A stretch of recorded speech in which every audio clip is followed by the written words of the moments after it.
Hello ji, welcome to Ganpati Rasoi. Ganpati रसोई में आज बना मेथी और शलगम का पराठा। आपने मूली और मेथी के पराठे तो बहुत खाए हैं, लेकिन एक बार आप मेथी और शलगम का पराठा बना के ज़रूर देखना है, क्योंकि मेथी का कड़वापन और शलगम का मिठास, इनका कॉम्बिनेशन परफेक्ट बैठता है। अगर आपके बच्चे कड़वापन की वजह से मेथी खाना पसंद नहीं करते तो आप शलगम के साथ मेथी के पराठे ज़रूर खिलाइए। चलो करते हैं रेसिपी स्टार्ट।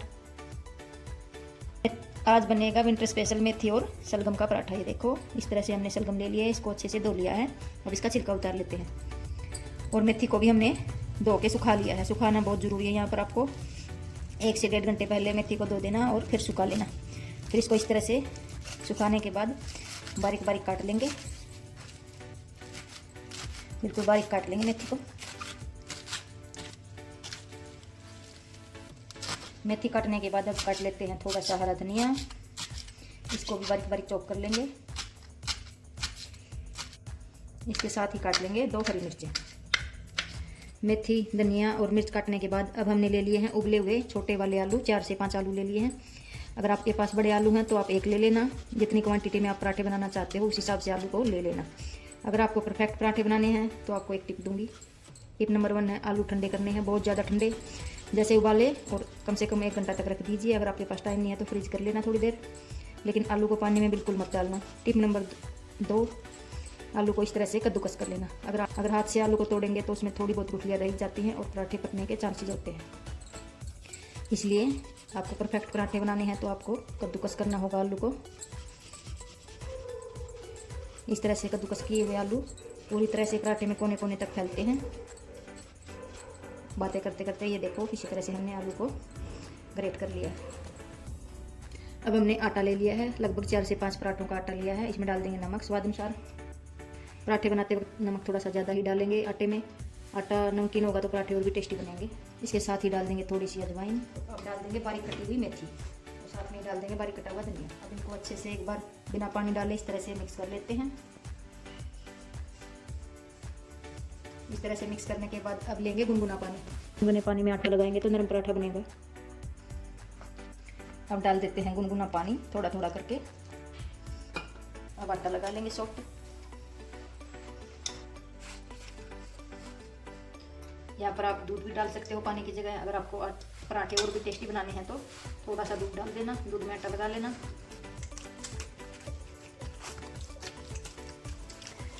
इस तरह से आटा हमने नरम लगा लिया है। अब इसको थोड़ी देर रेस्ट के लिए छोड़ देते हैं, तब तक फिलिंग बना लेते हैं।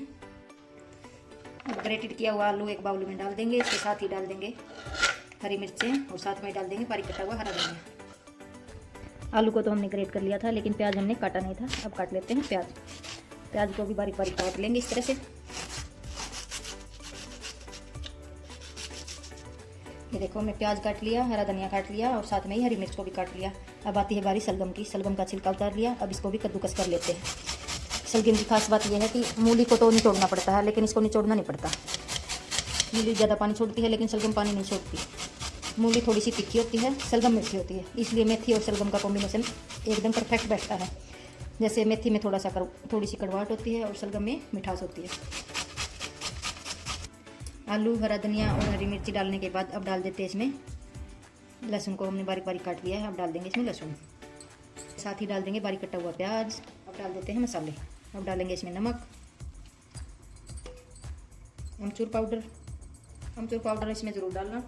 अब डालेंगे चाट मसाला। में डाल देंगे लाल मिर्च पाउडर। हल्के हाथों से मिक्स कर लेंगे इन मसालों को। ये देखो, इनको अच्छे से हल्के हाथों से मिक्स करना, बिल्कुल दबा दबा के नहीं। इस तरह से मसाले अच्छे से मिक्स हो जाने चाहिए। यहाँ पर ये देखो, फिलिंग हमारी बन चुकी है। अब हमने एक बाउल ले लिया है। इसमें डालेंगे ग्रेट की हुई शलगम। साथ में ही डाल देंगे थोड़ा सा बारीक कटा हुआ प्याज। इसके साथ ही डालेंगे बारीक कटी हुई हरी मिर्चें और साथ में डाल देंगे हरा धनिया। अब डालेंगे लाल मिर्च पाउडर। साथ में ही डाल देंगे नमक। साथ ही डाल देंगे चाट मसाला। खटाई बिल्कुल भी मत डालना। अब इसको या तो इस तरह से उछालते हुए या हल्के हाथों से इस तरह से मिक्स कर लेंगे। ये देखो, मूली तो ज़्यादा पानी छोड़ती है, लेकिन ये ज़्यादा पानी नहीं छोड़ती, हल्की सी गीली दिखेगी आपको। इस तरह से घर पर ही पड़े हुए सामान से बनाएंगे आज हम एकदम टेस्टी पराठे। अब आटे को रेस्ट करते हुए कम से कम 15 मिनट हो चुके हैं। अब लेंगे आटे का एक पेड़ा और इस तरह से पेड़ा बनाने के बाद हल्के हाथों से इसको इस तरह से बेल लेंगे। आप चाहो तो इस तरह से भी बेल सकते हो, जिस तरह से बाजरे की रोटी बनाते हैं उस तरह से। ये देखो इस तरह से बीच में कर देंगे खड़ा हाथों से, और अब डालेंगे इसमें शलगम वाली फिलिंग। ये देखो थोड़ा सा इस तरह से फैलाते हुए डालेंगे, इस तरह से फैला देंगे और अंगूठे की सहायता से दबाते जाएंगे, और ये देखो इस तरह से इसको लॉक कर देंगे।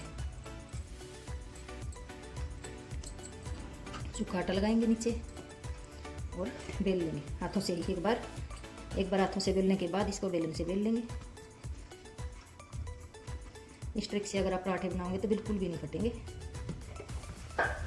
अब बेलन लेंगे और इसको इस तरह से चलाते हुए बेल लेंगे।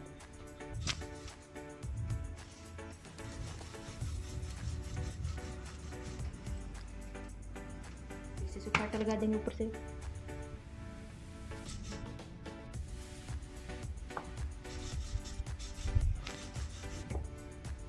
जितना पतला हो आप उतना बेल सकते हो इसको। अब तवा हमने गर्म होने के लिए रख दिया है। अब पराठा तवे पे डाल देते हैं। तवा हमने गर्म होने के लिए छोड़ दिया था।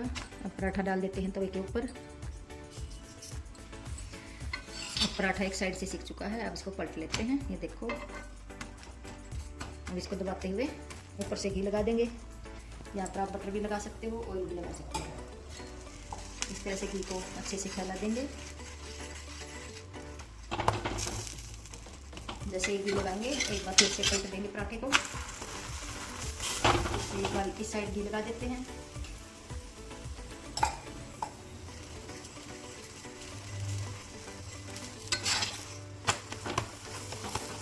देखो पराठे को पलटते 2 से 3 बार पलटते पकाएंगे। अगर आपको क्रिस्पी पराठा चाहिए तो स्लो फ्लेम पर पकाइए, अगर आपको सॉफ्ट पराठा चाहिए तो हाई फ्लेम पर पकाइए, लेकिन इस तरह से दबाइए जरूर। क्या शानदार कलर आ चुका है पराठे का।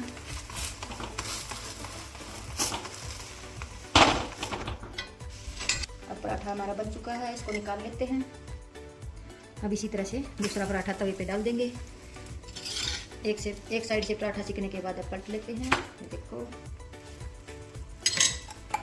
ऊपर से इसी तरह से बटर लगाते जाएंगे, घी लगाते जाएंगे या ऑयल लगाते जाएंगे।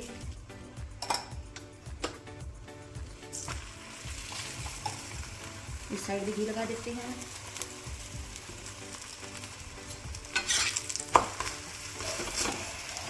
ये देखो पराठा हमने पलटते पलटते दोनों साइड से सेक लिया है। अब इसको निकाल देते हैं। ये देखो कितना।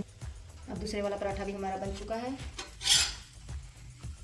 इसी तरह से हमने सारे पराठे बना लिए हैं।